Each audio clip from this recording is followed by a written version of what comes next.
My name is Andrew Stotz, and I'll be your host as we continue our journey into the teachings of Dr. W. Edwards Deming. Today, I'm continuing my discussion with David P. Langford, who has devoted his life to applying Dr. Deming's philosophy to education, and he offers us his practical advice for implementation. Today's topic is the difference between testing and ranking students. David, take it away. Okay, well, if you're an educator, that should be a trigger enough for you to pay attention and listen to this.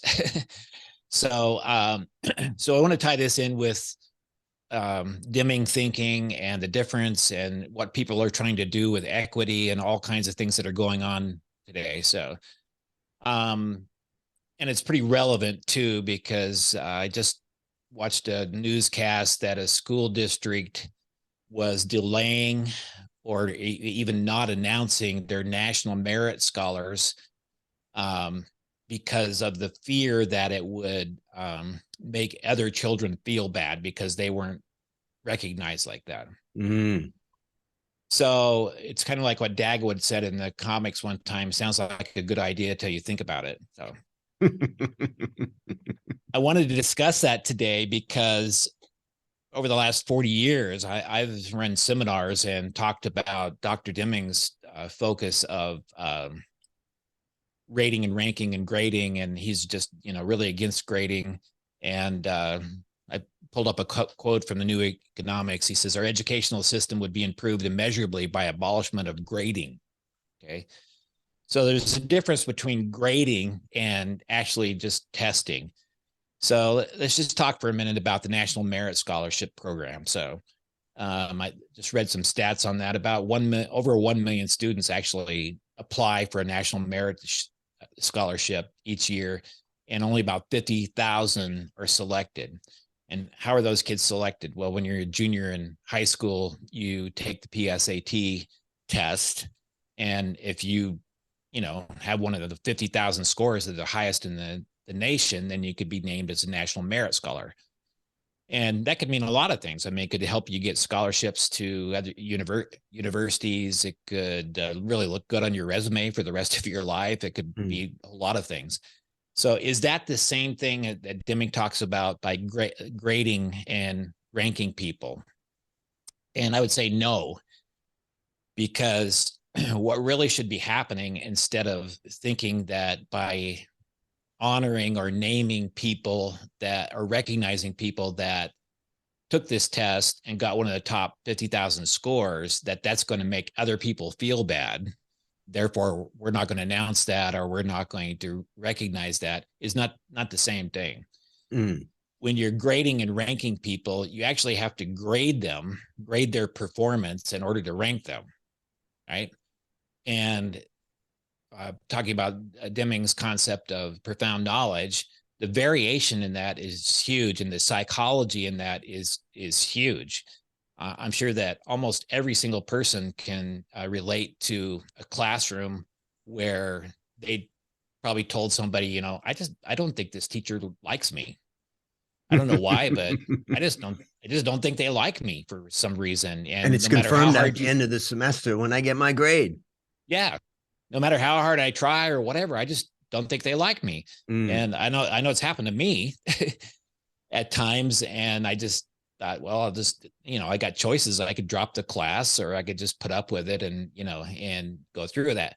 So, psychological things like that could enter in. And then all the socioeconomic stuff that we've got going on now could enter in, and ethics could enter in, and all kinds of things could enter into someone giving someone a grade, like in a classroom, and then ranking them against other students, right? That's a totally different thing. If I could give the school district, and I'm not going to name them because I don't want to get in trouble or anything. So, but if I could give this school district advice, what you should be trying to do is get as many students as possible into that level of national merit ranking. Because it's not limited, as far as I know. It's not limited that you could only have one per school or something. You could have as many as qualify, and that would show what a elite school you are, actually, that you have more people qualifying for a national merit scholarships than any place else, and drive other people to think, okay, if they can do that, I can do that, right? And can we That's go into that more oh, detail, just so we really break it down to understand, when someone, I guess, voluntarily, as a student does with this National Merit Scholarship, goes into some sort of competition or measurement or something like that, that's different from a school teacher and a school administrator, observing the behaviors and actions of the students, and then coming up with a ranking of that environment that they're living in every day. Explain it's how that's different. just a test that they take, and they all go into the room. 300 kids go into a room, and they take this test, and whoever gets the best score qualifies. That's all there is to it. So you have no idea that if they're, male, female, tall, short, skinny or not, or none of that enters in. So there's no real psychology to it. You just go in and take the test, and if you get the score, you get the ranking. Or it's not it's not a ranking. It's you just achieve that level of being able to pass that test. And okay, so from a school perspective, I can see that. Then the next question is, from a bigger picture society perspective, is that person now ranking themselves, or, is there some problem with that from a country perspective, that people are entering a competition like that? Well, would I want to put in the hard work it takes? Because when I look at kids that achieve that level of performance, I see years and years, 10, 12 years, some cases, of hard work, of always working hard to be a top student. And, they may or may not be like ranked as the 4.0 students in their schools.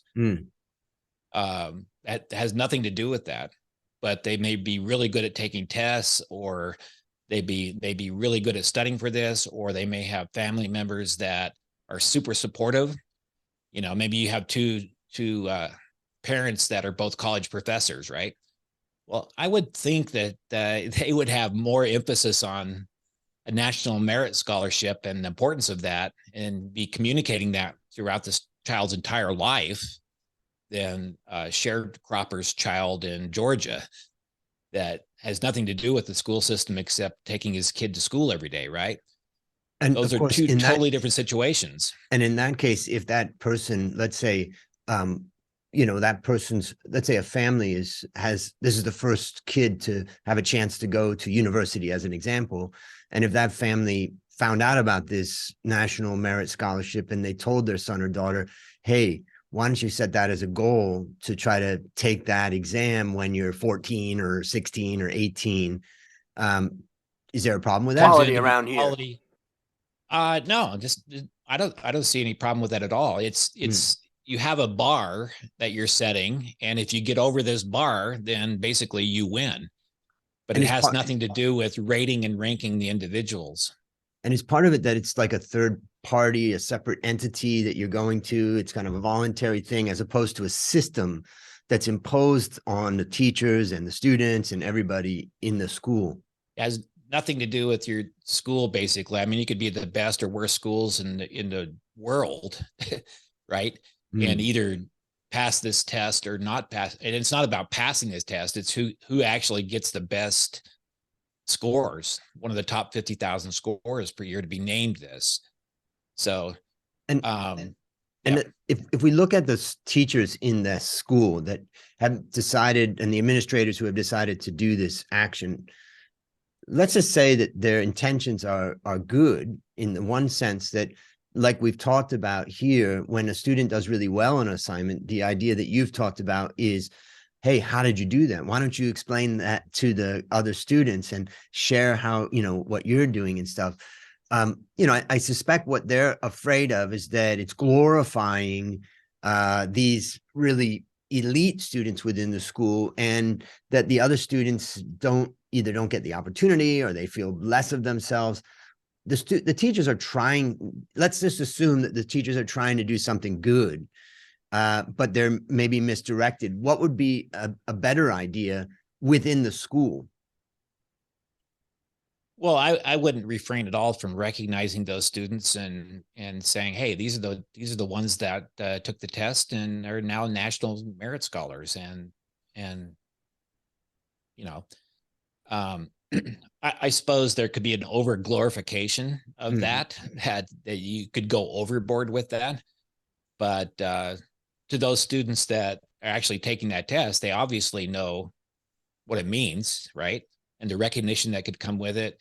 And that could mean other college scholarships, that if you're a national merit scholar, and that, it could look really good going to a major university or something. And it could actually end up in dollar values. And I think that's one of the things that the parents were complaining about, is by not naming these kids in a timely fashion, apparently they withheld the names of these kids. Because they withheld the names of these kids, some of them would miss out on being able to put that on their scholarship applications to universities, or even if you're just going to go get a job, that would look good on a resume and things like that. But the difference to me is that's not a rating and ranking. Right. It's simply count data, right? Everybody takes the test, and whoever got the top scores, then they get the recognition. So that's all there is to it. If we were to look at another parallel and just trying to understand how Deming thinks and, this concept, let's take a wrestling team as an example, where there is a team score kind of thing and an individual performance, as opposed to, let's say, a football team where really it's a team performance. And let's say that the wrestling coach has worked hard with their team and they're doing really well, and they've got a couple of really strong wrestlers, and they compete and they win the state championship. And, two of their wrestlers win the best in their weight class or whatever that is. Should that be celebrated by the school as, an accomplishment, or is that rating and ranking? How do we view something like that? No, of course it should be celebrated and kids recognized, et cetera, because those things take a tremendous amount of hard work. I don't know if you've ever were a wrestler, but I did that once upon a time. I looked at it once and I thought, yeah, I can't work. I'm not going to work that hard on that, because that looks brutal. Yeah. So not only do you get your own personal score, but those scores are all added up as a team, and that team score is what determines if your team beats somebody else's team, or you become the state championship team, et cetera. But the schools that are really good at developing wrestlers, right, they don't think about just having one person who's like state championship level, right? They're developing a whole deep program that year after year after year, they have a plethora of top wrestlers that are moving into that upper echelon and can work that through. And there's also a good example. When I was a first year band teacher, the school I was at, the high school, was really into wrestling. And so I asked the wrestling teacher, I said, would you like to have a pep band at the wrestling meet?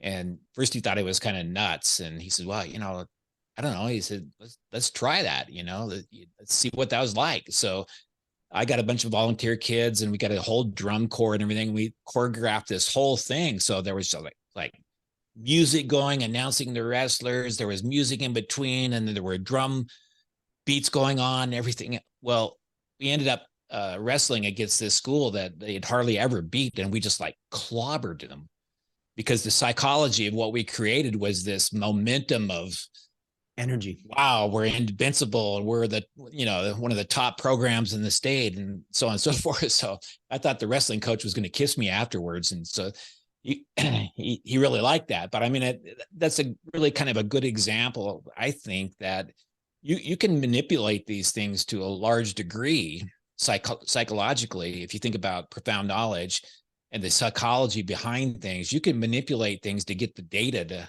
to show different things. Were these kids all the best wrestlers? No, I'd say probably we intimidated the other wrestlers, and in an equal environment someplace, our kids may have not been able to beat these other kids, because of what went on. So, but the point is that you're trying to develop the depth of a system and a program so that you continually have great wrestlers, not relying on the fact that, oh, once every 12 years, we just have some naturally gifted kid that comes in. I saw this when I was a teacher in Alaska, and we had this student as a junior in high school, and he could pick up a 50-gallon barrel of oil and pick it up and put it in the back of a pickup. And that was his job. And he came to the school, and the wrestling coach said, well, how would you like to come out for the wrestling team? And he said, well, I've never done that before, junior in high school. Well, he ended up being state champion 2 years in a row. And basically he didn't have near as much training or talent as anybody else, but if he ever got a hold of somebody, they were done, because he would just like you put him in the truck, force them to the ground. So, I mean, to me, that's, and that had nothing to do with our wrestling program or the development or anything. It's just a kid that had grown up, super talented. So, or super strong. To me, it's also sort of the basic same kind of thing we're talking about with this PSAT test and the National Merit Scholarship, et cetera, et cetera. Are you really recognizing who's the most brilliant or who's just really worked the hardest? Right.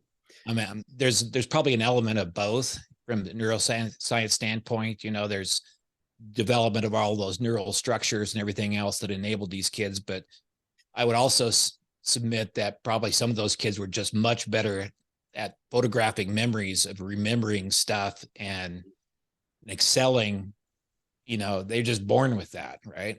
And it just was much easier for them to get there. But that doesn't preclude other kids that really want to work really hard at preparing for that test and really, working for that. And that's a goal or an aim that they might have, that they really want to try to do that.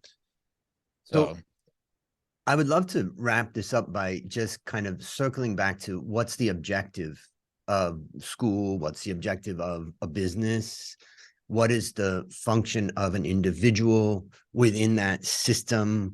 What is the function or the objective of the management of that system and of the individual? What are we trying to do so that we just go back to first principles to make sure that the listeners, the viewers, are going back to those first principles to say, let's make sure we're doing the right thing.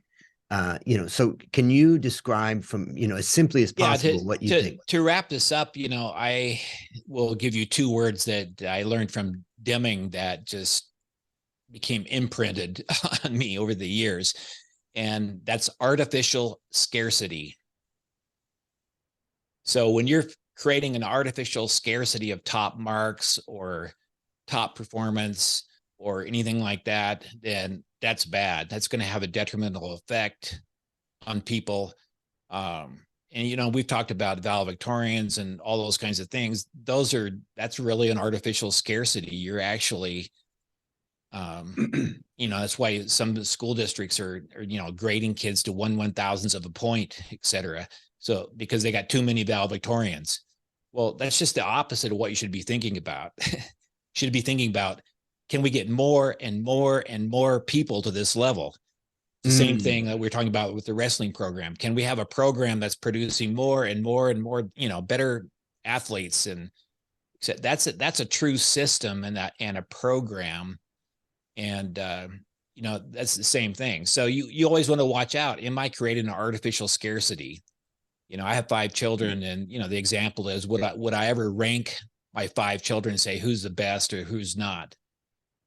Well, anybody who knows anything about parenting would say, no, that'd be a very stupid thing to do, right? Be very foolish to do that. And they all have different gifts. They all have different skills and gifts and it's backgrounds, et cetera. I'm thinking about also natural scarcity, where let's say a family does not have the means to put all 5 of their kids through school, and they have to choose one and say, look, we're going to put everything behind, and everybody knows that, Bobby is the one that we think can be successful with the money that we have for university, as an example, which I would say is more natural scarcity than artificial scarcity. Yeah, even that, I mean, to me, that's a concept that may have been true 60 years ago. Yeah. It's not true today. Right. Every single kid that wants to go to, even if you don't have the scores to get into a certain school you wanted to get into, okay, go to a community college for 2 years.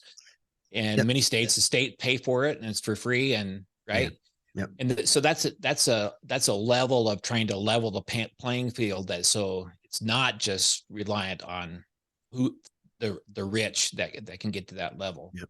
So let's go back and try to I just want to try to wrap up what you're saying about the goal is to try to, how do we get more people to this level? And what I'm thinking about is PDSA. What I'm thinking about is training, figuring out what's working, and then bringing that systems thinking, psychology, understanding variation. It's Deming system of profound knowledge is what you need to be applying, that your system gets better and better and better and better, so that virtually anybody that comes to your school, maybe they won't rise to that level of one of the top 50,000 in the country, but everybody is getting better and better and better. And what are we doing in the system that's preventing more and more kids to get to that level of performance? Is the way you want to think about it. So you're not creating an artificial scarcity of people. I remember Elon Musk being quoted as saying something like, we need to launch more rockets, when he was talking about how to get better at what they were doing with landing and reusing the rockets and all that. And I just think about, in my case, with my Valuation Masterclass Bootcamp, which is a purely online system focused on a very specific thing. It's voluntary, where people are signing up. And so it's very different than, let's say, a public school. But the point is that every time we launch, we have new things that we apply from what we learned in the prior one. And as I tell my students in the current Valuation Masterclass Bootcamp number 7, if they studied in number 5, it's a completely different course. And I'm just thinking about all the different iterations, and we stick with the things that work, and then we build and add on the next thing. And that's ultimately, I guess, the job of us inside a business, inside a school, inside any process, is how do we find what works? What you're trying to do is to create a system where people are gaining knowledge that's useful and applicable in the future. One of the quotes that Deming had was, why would I rate and rank my students? How could I determine who amongst them is going to be great in the future? So why would I want to limit them now with a grade? It took me years to understand what that meant, but until you've actually seen hundreds of students move through, and so, like students in high school and stuff, where you think, oh, that kid's they're never going to amount to anything. And all of a sudden, they're state senator, or they're doing something 20 years from now that you have no idea, right? But maybe they had to overcome your rating and ranking in order to think that was possible, or that they were capable of doing that kind of thing. Yeah, and I went back to my high school records, and I found that my GPA in high school was 2.6. I was firmly in the middle of my ranking of my high school. I was getting high basically most of the time and doing other stuff, and I wasn't really paying attention. My parents weren't like pushing me that hard. They were just like, try your best and whatever. And, they didn't want to see me drop out, but I was definitely on that path. And I think most people thought I wouldn't succeed. But then my last semester of university, I had 7 classes, and 6 of them I got A's. And the 7th one I took at another university, and I got a B. And, something switched in me, and I overcame that rating and ranking, and, the fire of learning was lit under me. And I think maybe we'll wrap it up by saying that, the whole objective of what we're trying to do is develop systems and processes that really work to set children on fire with the excitement of learning and figuring things out and finding things out, with the objective that they're going to live a better life. They're going to have more joy and more, they're going to understand things around them. They're going to be able to make an impact around them. And if we can do that, I would say we're doing a pretty darn good thing. Anything you would add to that? Yeah, well, it leads into, and maybe we can discuss this in a later podcast too, about, I've worked with a lot of universities and stuff, and I'll meet with them, and I'll hear phrases like, oh, we're one of the most selective universities in the state or the nation or whatever. And we turn out the best graduates. Well, just go to a random selection of students, have a bar that you want everybody to get to a certain level. And when they do, everybody's name goes in the hat. And you draw out however many slots you have open. Now, everybody would know how they're chosen. And if you can take those randomly selected students and turn out the best graduates in the country, I would acknowledge that, yeah, you've got a tremendous school. Mm. But if all you're doing is going through a rigorous process to select the people that are going to fit your program, you're probably not doing much of anything, and you're not really developing a system of greatness where virtually anybody that comes here is going to become great. And I would submit, kind of wrap this up, that every teacher is going through that very same thing, right? Because students are thrown into their classrooms usually in just random selection, right? So if you can develop a system by which, no matter who's thrown into my class, even kids with special needs, I'm able to move them to a level of performance that nobody else is able to, get these kids to, the very same kids.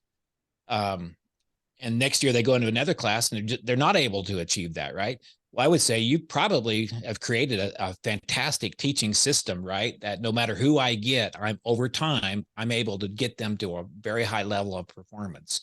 Mm-hmm. And I think that's the same thing that, this whole podcast is about. You should be thinking about getting everybody to that level. Mm-hmm. And what are we doing as a system that's standing in the way, that's preventing people from getting to that level of performance? So you mentioned a company, right? You don't just want one great worker, right? You want everybody to be great. Yep. Otherwise, you don't have a system that's, continually producing great products. So, yeah. Well, David, on behalf of everyone at the Deming Institute, I want to thank you again for this discussion. And for listeners, remember to go to Deming.org to continue your journey. And listeners can learn more about David at langfordlearning.com. This is your host, Andrew Stotz. And I'll leave you with one of my favorite quotes from Dr. Deming, and it just never gets old.